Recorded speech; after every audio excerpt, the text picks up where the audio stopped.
Solo Leveling versus Jujutsu Kaisen. एक तरफ है शैडो मॉनर्क सोंग जिनवू, जिसके पास एक अनडेड आर्मी और अनमैच्ड पावर है, और दूसरी तरफ गोजो सतोरू, जिसका इन्फिनिटी और डोमेन एक्सपेंशन उसे वर्चुअली अनटचेबल बनाता है। तो क्या होगा जब ये दोनों ताकतवर योद्धा टकराएंगे? आइए जानते हैं इस अल्टीमेट बैटल का विजेता।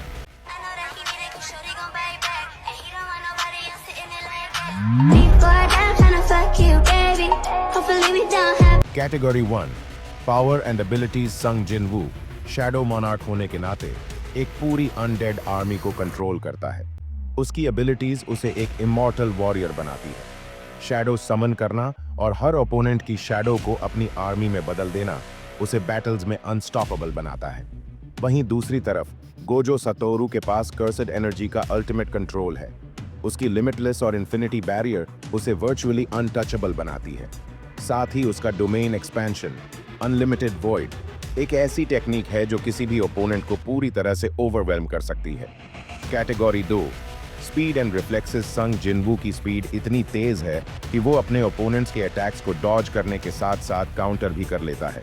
उसकी रिफ्लेक्सेस और टेलीपोर्टेशन उसके सबसे बड़े वेपन्स हैं। लेकिन गोजो की इन्फिनिटी एक ऐसी डिफेंस टेक्निक है जो स्पीड से ज्यादा टैक्टिकल एडवांटेज देती है।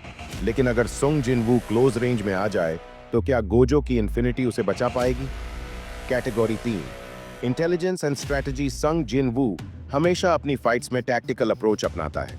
वो अपने ओपोनेंट्स की वीकनेसेस को समझता है और उनका सोल्यूशन निकालता है।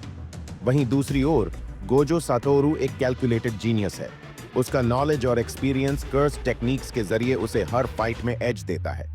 लेकिन क्या उसकी स्ट्रेटेजिक थिंकिंग जिनवू के ब्रूट फोर्स और शैडो आर्मी के अगेंस्ट काम कर पाएगी?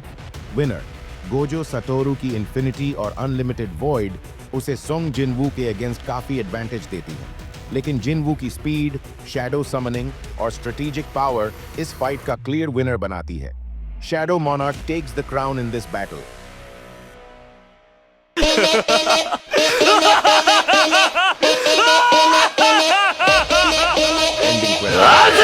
क्या गोजो सतोरू इस फाइट को जीतने का कोई और तरीका निकाल सकता था? कमेंट्स में अपनी राय जरूर दें। ऐसी और बैटल्स के लिए सब्सक्राइब करें द क्लैश डिमेंशन। अगली फाइट के लिए अपना आइडिया जरूर शेयर करें।